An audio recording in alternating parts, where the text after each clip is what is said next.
ஏழாம் அதிபதி எந்த வீட்டில் இருந்தால் என்ன பலன் அப்படிங்கிறத நம்ம இந்த வீடியோவில் பார்க்கலாம். உங்களோட ஜாதகத்தில் நீங்கள் ஏழாம் அதிபதி எப்படி கண்டுபிடிக்கணும் அப்படின்னா, உங்களோட லக்னத்தை நீங்கள் 1 அப்படின்னு கணக்கு வச்சு எண்ணணும். நீங்கள் இப்போ கும்ப லக்னமாக இருக்கீங்க அப்படின்னா உங்களோட ஏழாம் வீடு சிம்ம வீடாக வரும். சிம்ம வீட்டோட அதிபதி பார்த்தீங்கன்னா சூரியன். அப்போ உங்களோட ஏழாம் அதிபதி சூரியன். இந்த மாதிரி தான் நீங்கள் கணக்கெடுத்துக்கணும். இது பொது பலன் தான். உங்களோட சுய ஜாதகத்தை பார்த்தா தான் துல்லியமான பலன்கள் சொல்ல முடியும்.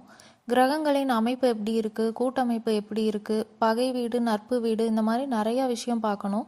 அதெல்லாம் பார்த்தா தான் துல்லியமான பலன்கள் தெரிஞ்சுக்க முடியும். இப்போ ஏழாம் அதிபதி முதல் வீட்டிலோ அல்லது லக்னத்திலோ இருந்தால் என்ன பலன் அப்படிங்கிறத பார்க்கலாம். நீங்கள் உங்களோட வாழ்க்கை துணைக்கும் திருமண பந்தத்திற்கும் மிக முக்கியத்துவம் கொடுப்பீர்கள். உங்களுக்கு வெளியூர், வெளி மாநிலம், வெளிநாடு செல்லும் யோகம் உண்டு. பிஸ்னஸில் நீங்கள் ரொம்ப ஆர்வம் காட்டுவீங்க. அதில் நீங்கள் நல்லா உழைச்சிங்க அப்படின்னா உங்களுக்கு நல்ல முன்னேற்றமும் இருக்கும். உங்கள் வாழ்க்கை துணையை சுற்றியே இருப்பதாக நீங்கள் நினைப்பீர்கள். நீங்கள் யாரையும் லவ் பண்ணுறீங்க அப்படின்னா உங்கள் லவ்வரை சுற்றியே உங்களோட லைஃப் இருக்கும். உங்களோட ஏழாம் அதிபதி நல்ல அமைப்பில் இல்லை என்றால் தேவையில்லாத தொடர்பால் வாழ்வில் தீமை ஏற்படலாம். இன்டிமேட் ரிலேஷன்ஷிப் பற்றி நீங்கள் ரொம்ப யோசிச்சு அதற்கு முக்கியத்துவம் கொடுத்து வாழ்வில் முக்கியமானவற்றில் கவனம் செலுத்தாமல் இருக்க வாய்ப்புண்டு. திருமண வாழ்வில் உண்மையாகவும் பாசத்துடனும் இருந்தால் வாழ்க்கை நல்லா இருக்கும் அப்படிங்கிறத புரிஞ்சுட்டு நீங்கள் அதுக்கு தகுந்த மாதிரி நடந்துக்கணும். மற்றவங்களோட தொடர்பு வச்சிருக்கிறதோ இல்லை தீயவர்களின் பழக்கமோ அனாவசியம் அப்படிங்கிறத நீங்கள் புரிஞ்சு நடந்துக்கணும். இப்போ ஏழாம் அதிபதி 2ஆம் வீட்டில் இருந்தால் என்ன பலன்? நீங்கள் தினசரி உழைப்பு, கடின உழைப்பு எதா இருந்தாலும் பிளான் பண்ணி ஒரு விஷயத்த பண்ணுறீங்க அப்படின்னா நீங்கள் நல்லா சம்பாதிக்கலாம். உங்களோட வாழ்க்கை துணை மூலம் உங்களுக்கு வருமானம் இருக்கும். நீங்கள் 2 பேரும் சேர்ந்து கூட பிஸ்னஸ் பண்ணலாம். அதுக்கான சான்சஸும் இருக்குது. உங்கள் வாழ்க்கை துணை உங்கள் குடும்பத்தில் முக்கியமான ஒருவராக இருப்பார்கள். அவர்கள் இல்லாமல் குடும்பம் என்று நீங்கள் யோசிக்க மாட்டீர்கள். அந்த அளவுக்கு அவர்கள் முக்கியமானவராக இருப்பார்கள். சில நேரங்களில் வாழ்க்கை துணையோடு சண்டை வரும் வாய்ப்புண்டு. உங்களோட திருமணத்திற்கு பிறகோ அல்லது வாழ்க்கை துணையாலோ உங்களோட வாழ்வில் மிகப்பெரிய மாற்றம் இருக்கும். அமைப்பு நன்றாக இருந்தால் திருமணத்திற்கு பிறகு நல்ல சொத்து சேரும் வாய்ப்புண்டு. இப்போ ஏழாம் அதிபதி 3ஆம் வீட்டில் இருந்தால் என்ன பலன் அப்படிங்கிறத பார்க்கலாம். நீங்கள் சுயதொழில் பண்ணுறதுல அதிக ஆர்வம் காட்டுவீர்கள். பிஸ்னஸாக இருந்தாலும் சரி, வேலையாக இருந்தாலும் சரி, நீங்கள் நல்லா எஃபர்ட்ஸ் போடுறீங்க, பேஷனேட்டாக ஒர்க் பண்ணுறீங்க அப்படின்னா உங்களுக்கு நல்ல வருமானம் இருக்கும். உங்களோட மேரேஜ் லைஃப் இல்லைனா நீங்கள் லவ் பண்ணுறீங்க அப்படின்னாலுமே அந்த ரிலேஷன்ஷிப்பில் கம்யூனிகேஷனுக்கு நீங்கள் ரொம்ப இம்பார்ட்டன்ட் கொடுப்பீங்க. கம்யூனிகேஷன் நல்லா இருந்தால் தான் ரிலேஷன்ஷிப் நல்லா இருக்கும் அப்படின்னு நீங்கள் நினைப்பீங்க. நீங்கள் உங்களோட வாழ்க்கை துணையை சோஷியல் மீடியா மூலமாக சந்திக்கிறதுக்கான வாய்ப்பு இருக்குது. அப்படி இல்லைன்னா உங்களோட ஃப்ரெண்ட்ஸ் மூலமாகவும் நீங்கள் சந்திக்கலாம். உங்களுக்கு சொந்தத்திற்குள் திருமணம் நடக்கும் வாய்ப்புண்டு. உங்களோட லைஃப் பார்ட்னர் உங்களோட ஃப்ரெண்டாக கூட இருக்கலாம். இல்லைன்னா அவங்க உங்களோட வீட்டு அருகாமையில் இருக்கவும் வாய்ப்புண்டு. திருமணத்திற்கு பிறகு உங்கள் வாழ்க்கை நல்ல செழிப்பாக இருக்கும். இப்போ ஏழாம் அதிபதி 4ஆம் வீட்டில் இருந்தால் என்ன பலன் அப்படிங்கிறத பார்க்கலாம். உங்களோட வாழ்க்கை துணை ரொம்ப அக்கறையாக இருப்பாங்க. உங்களோட அம்மா மாதிரி உங்கள் மேலே அக்கறையாக இருப்பாங்க. உங்கள் தாயோடு இருக்கும் உங்கள் தொடர்பிலும் இவர்களால் மாற்றம் ஏற்படுறதுக்கு வாய்ப்பு இருக்குது. அது நல்ல மாற்றமா இல்லை தீய மாற்றமா அப்படிங்கிறது உங்களோட சுய ஜாதகத்தை பார்த்தா தான் தெரியும். உங்கள் வாழ்க்கை துணை உங்கள் மீது மிகுந்த பாசம் கொண்டவர்களாக இருப்பார்கள். ரொம்ப டீப்பான இமோஷனல் கனெக்ஷன் அவங்களுக்கு உங்கள் கூட இருக்கும். உங்களோட வாழ்க்கை துணை வீட்டில் இல்லை என்றால் வீடு மகிழ்ச்சியாக இல்லை அப்படின்னு நீங்கள் நினைப்பீங்க. கிரகங்கள் நல்ல அமைப்பில் இருந்தால் உங்களோட வாழ்க்கை துணை வெளியூர் போகிறாங்க அப்படின்னா உங்களோட மனசு அமைதியற்று விளங்கும். அந்த சூழ்நிலையில் வெளியூர், வெளிநாட்டில் வேலை செய்யும் வாழ்க்கை துணை உங்களுக்கு அமைஞ்சாங்க அப்படின்னா அவங்க ரொம்ப டிஸ்டன்ஸில் இருக்கனால அதை நினச்சி நீங்கள் ரொம்ப கவலைப்படுவீங்க. வேலைக்காகவோ பிஸ்னஸ்க்காகவோ வெளியூர், வெளிநாடு செல்லும் சூழ்நிலை வரலாம் உங்களோட வாழ்க்கை துணைக்கு. உங்களோட வாழ்க்கை துணை உங்கள் மீது மிகவும் பொறுப்புணர்ச்சியோடு இருப்பார்கள். உங்கள் சார்ந்த கடமைகளை சரியாக செய்வார்கள். ஏழாம் அதிபதியோட அமைப்பு உங்களுக்கு ரொம்ப நல்லா இருக்கு அப்படின்னா உங்களோட திருமண வாழ்க்கை வெற்றிகரமான திருமண வாழ்க்கையாக இருக்கும். இப்போ ஏழாம் அதிபதி 5ஆம் வீட்டில் இருந்தால் என்ன பலன்? பொதுவாக இது ஒரு நல்ல அமைப்பு. உங்களோட வாழ்க்கை துணை கடமை உணர்ச்சியோடு இருப்பார்கள். உங்களோட வாழ்க்கை துணை அறிவை சேர்க்கணும் அப்படின்னு சொல்லி நினைப்பாங்க. அதுக்காக நாலேஜ் கெயின் பண்ணுறதுக்காக ஏதாவது புக்ஸ் படிக்கிறது, ஏதாவது கோர்சஸ் படிக்கிறது, இந்த மாதிரி ஏதாவது பண்ணிகிட்டே இருப்பாங்க. திருமணத்திற்கு பிறகு உங்களுக்கு நல்ல சொத்து சேர்க்கும் வாய்ப்புண்டு. நீங்கள் ரெண்டு பேருமே ஒருவர் மேலே ஒருவர் அதிக பாசம் கொண்டவர்களாக இருப்பீர்கள். உங்களோட திருமணம் காதல் திருமணமாக இருக்கிறதுக்கும் வாய்ப்பு இருக்குது. திருமணத்திற்கு பிறகு உங்களுக்கு மதிப்பு, மரியாதை, செழிப்பு, பெயர், புகழ் எல்லாம் அமைய வாய்ப்புண்டு. 7ஆம் அதிபதி 6ஆம் வீட்டில் இருந்தால் என்ன பலன் அப்படிங்கிறத இப்போ பார்க்கலாம். சுய தொழிலுக்கு இந்த அமைப்பு நல்ல அமைப்பு. அட்வொகேட், ஹெல்த் கேர் ப்ரொஃபஷனல்ஸ் இதெல்லாம் உங்களுக்கு நல்லா செட் ஆகும். நீங்கள் எந்த விஷயம் பண்ணாலும் அதில் இருக்க டீட்டெயில்ஸ்க்கெல்லாம் ரொம்ப முக்கியத்துவம் கொடுப்பீங்க. எதனாலும் ஒரு மெத்தடிக்கலாக நீங்கள் அப்ரோச் பண்ணுவீங்க. சிஸ்டமேட்டிக்காக எல்லாமே நீங்கள் பிளான் பண்ணி பண்ணுவீங்க. இதனால உங்கள் பிஸ்னஸில் நீங்கள் நல்லா சம்பாதிக்க முடியும். நீங்கள் பிஸ்னஸ் பண்ணுறீங்க அப்படின்னா தனியாகவே பண்ணுங்கள். பார்ட்னர்ஷிப் பிஸ்னஸ் நீங்கள் அவாய்ட் பண்ணுறது ரொம்ப நல்லது. உங்களோட திருமண வாழ்க்கைக்கு இது அவ்வளோ நல்ல அமைப்புன்னு சொல்ல முடியாது. உங்களோட வாழ்க்கை துணையோட சண்டை, வாக்குவாதம் வரலாம். உங்களுக்கு உங்கள் வாழ்க்கை துணையோடு முன்பிறவி தொடர்பு இருக்கிறதுக்கான வாய்ப்பு அதிகமாக இருக்குது. அந்த கர்ம வினையை தீர்க்கவே இந்த பிறவியில் நீங்கள் கல்யாணம் பண்ணியிருப்பீங்க. அதை நீங்கள் மனசில் வச்சுட்டு என்ன பிரச்சனை வந்தாலும் நீங்கள் அனுசரித்து விட்டு கொடுத்து போகணும். உங்களோட கர்ம வினை நல்ல கர்மாவாகவும் இருக்கலாம், இல்லைனா தீய கர்மாவாகவும் இருக்கலாம். அது உங்களோட சுய ஜாதகத்தை பார்த்தா தான் என்னன்னு தெரியும்.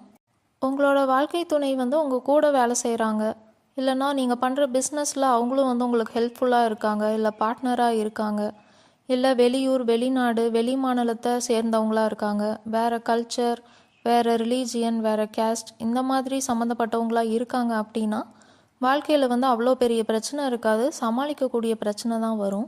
அப்படி இல்லைன்னா உங்களுக்குள்ளே நிறையா சண்டை வர்றதுக்கான சான்சஸ் இருக்குது. பிரிஞ்சு வாழ்கிற மாதிரியான சூழ்நிலையும் வரலாம்.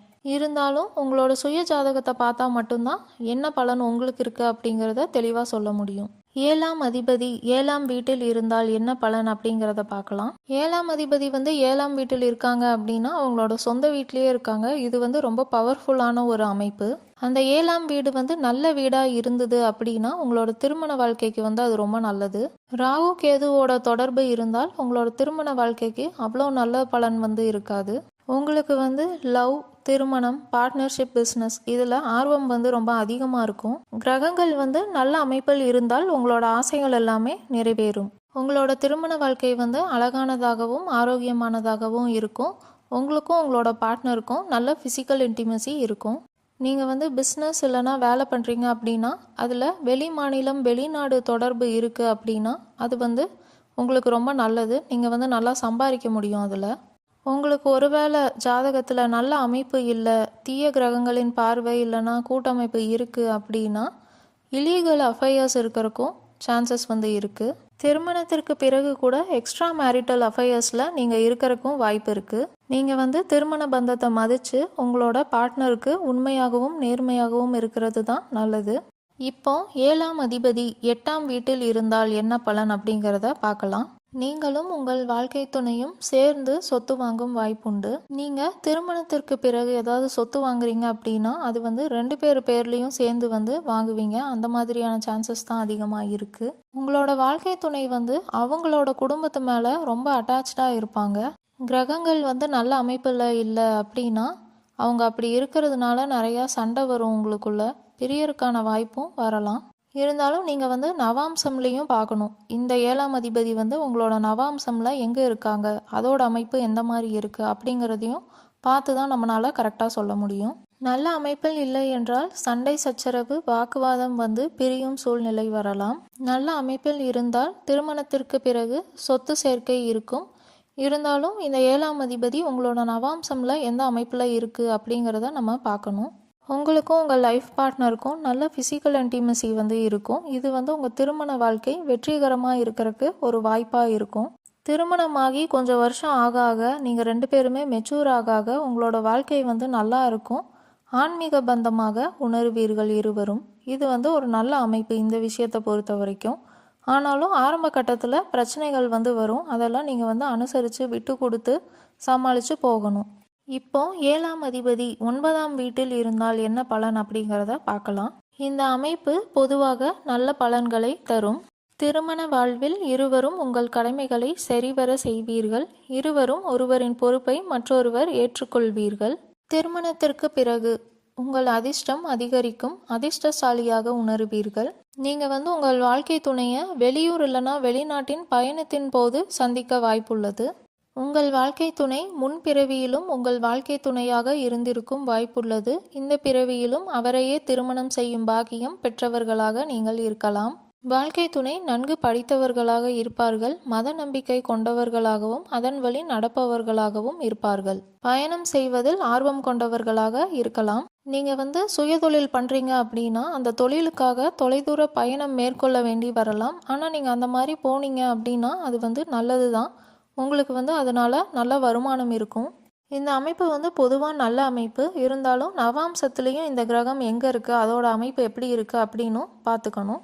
நீங்களும் உங்களோட வாழ்க்கை துணையும் ஃப்ரெண்ட்லியாக இருப்பீங்க. நீங்கள் உங்கள் வாழ்க்கை துணையோட ட்ராவல் பண்ணுறது உங்களுக்கு ரொம்ப நல்லது. உங்கள் 2 பேருக்கும் நடுவில் கம்யூனிகேஷன் கேப் இருக்கக்கூடாது. நீங்கள் எப்போதும் பேசிகிட்டே இருக்கணும். சண்டை போட்டு பேச்சுவார்த்தை இல்லாமல் இருக்கக்கூடாது. அப்படியே இருந்தாலும் 1-2 நாளில் நீங்கள் அதை சரி பண்ணிவிட்டு பேச ஆரம்பிச்சிடணும். ரொம்ப அதிகமாக கேப் விட்டீங்க அப்படின்னா அது உங்கள் வாழ்க்கைக்கு நல்லதில்லை. இப்போ 7ஆம் அதிபதி 10ஆம் வீட்டில் இருந்தால் என்ன பலன் அப்படிங்கிறத பார்க்கலாம். நல்ல அமைப்பில் இருந்தால் உங்கள் வாழ்க்கை துணையால் உங்களுக்கு மன நிம்மதி கிடைக்கும்.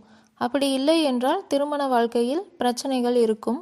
நல்ல அமைப்பில் இருந்தால் உங்களோட வாழ்க்கை துணை உங்கள் மீது அதிக அக்கறை கொண்டவர்களாக இருப்பார்கள். உங்கள் தொழில், வேலை, முன்னேற்றம், வெற்றியை பார்த்து அவர்கள் மகிழ்ச்சி அடைவார்கள். இது சுயதொழிலுக்கு மிக நல்ல அமைப்பு. நீங்கள் டெய்லி கரெக்டாக வேலை பார்க்குறீங்க. எதாக இருந்தாலும் பிளான் பண்ணி சிஸ்டமேட்டிக்காக பண்ணுறீங்க. ப்ராக்டிக்கலாக இருந்து பிஸ்னஸ் பண்ணுறீங்க அப்படின்னா அதில் நல்ல லாபம், மதிப்பு, மரியாதை பெறலாம். நீங்கள் வேலைக்கு போனாலும் அது உங்களுக்கு நல்லது தான்.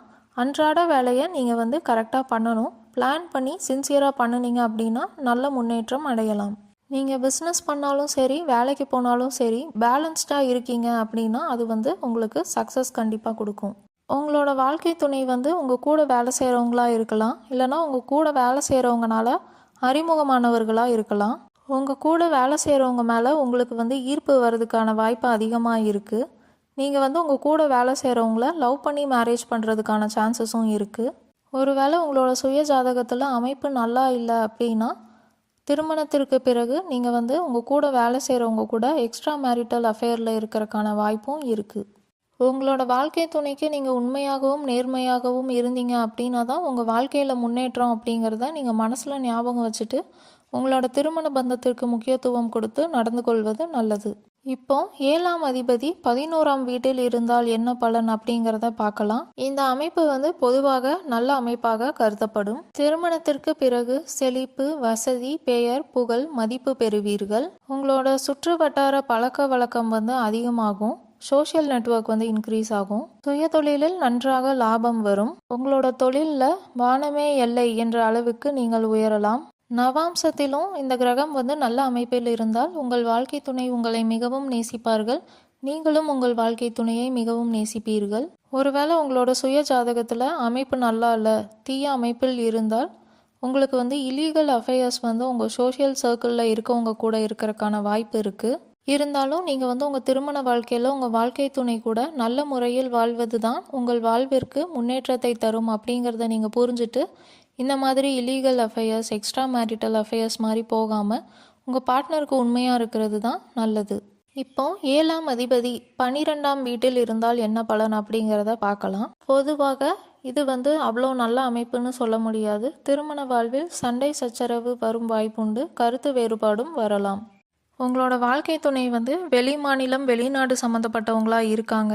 இல்லைனா அவங்க கல்ச்சர் வேறையாக இருக்குது, வேறு லாங்குவேஜ் பேசுகிறவங்களா இருக்காங்க, இல்லை கம்யூனிட்டி வேறையாக இருக்குது அப்படின்னா உங்கள் திருமண வாழ்க்கைக்கு அது நல்லது. சமாளிக்கக்கூடிய பிரச்சனைகள் தான் வரும். அப்படி இல்லைன்னா நீங்கள் 2 பேரும் திருமணத்திற்கு பிறகு வெளிநாடு போய் செட்டில் ஆகுறீங்க அப்படின்னா அதுவும் உங்கள் திருமண வாழ்க்கைக்கு நல்லது. இருந்தாலும் நவாம்சத்தில் இந்த கிரகத்தோட அமைப்பு எப்படி இருக்குது அப்படிங்கிறத பார்த்து தான் நமக்கு கரெக்டாக என்ன பலன் அப்படிங்கிறது தெரிய முடியும். நீங்கள் லவ் பண்ணுறீங்க அப்படின்னாலும் லாங் டிஸ்டன்ஸ் ரிலேஷன்ஷிப்பில் இருக்கீங்க அப்படின்னா அது உங்களுக்கு ரொம்ப நல்லது. திருமணத்திற்கு பிறகு கூட நீங்கள் வேலைக்காகவோ இல்லை பிஸ்னஸ்க்காகவோ வெளியூர், வெளி மாநிலத்தில் நீங்கள் இருக்கீங்க அப்படின்னா அதுவும் உங்கள் திருமண வாழ்க்கைக்கு நல்லது. பெரிய பிரச்சனைகள் ஏற்படாது. உங்களோட வாழ்க்கை துணை கடவுள் பக்தி அதிகமாக இருக்கிறவங்களா இருக்காங்க. மெடிடேஷன், யோகா பண்ணுறாங்க, சைக்காலஜி, ரிசர்ச், இல்லைனா ஏதாவது டீப்பாக இன்வெஸ்டிகேட் பண்ணுற ப்ரொஃபஷன், இந்த மாதிரி இதில் இருக்காங்க அப்படின்னா உங்கள் திருமண வாழ்க்கை அவ்வளோ பிரச்சனை இல்லாமல் அப்படியே ஓடிரும். அப்படி இல்லைன்னா பிரிவு ஏற்படுறதுக்கான வாய்ப்பும் இருக்குது. நீங்கள் வந்து பிஸ்னஸ் பண்ணுறீங்க அப்படின்னா வெளிநாடு வெளி மாநிலம் அதோட தொடர்பு ஏதாவது வச்சு பிஸ்னஸ் பண்ணுறீங்க, ஒரு ஃபாரின் டிரான்சாக்ஷன் இருக்குது, இல்லை நீங்கள் அங்கேருந்து ஏதாவது கூட்ஸ் வாங்கி இங்கே வந்து சேல் பண்ணுறீங்க, அந்த மாதிரியெல்லாம் இருந்தது அப்படின்னா உங்களுக்கு வந்து நல்ல ப்ராஃபிட் வந்து இருக்கும். அதே ஊர்லேயே நீங்கள் வந்து தொழில் செய்கிறீங்க, வேறு வெளிநாடு வெளி மாநிலம் எந்த தொடர்பும் இல்லை அப்படின்னா உங்களோட பிஸ்னஸில் வந்து நஷ்டம் வர்றதுக்கான வாய்ப்பு இருக்குது. நீங்கள் வந்து பார்ட்னர்ஷிப் பிஸ்னஸ் வந்து பண்ணுறது அவ்வளோ நல்லதில்லை. நீங்கள் எந்த பிஸ்னஸ் பண்ணாலும் வெளிநாடு வெளி மாநிலம் தொடர்பு இருக்கணும், இல்லைனா நீங்கள் வெளியூரில் பிஸ்னஸ் பண்ணினீங்க அப்படின்னா ரொம்ப நல்லது. எந்த பிஸ்னஸ் பண்ணாலும் நீங்கள் செல்ஃபாகவே பண்ணுங்கள், பார்ட்னர்ஷிப் வந்து வேண்டாம். இருந்தாலும் உங்களோட சுய ஜாதகத்தை பார்த்தா தான் துல்லியமான பலன் என்ன அப்படிங்கிறது நமக்கு தெரியும்.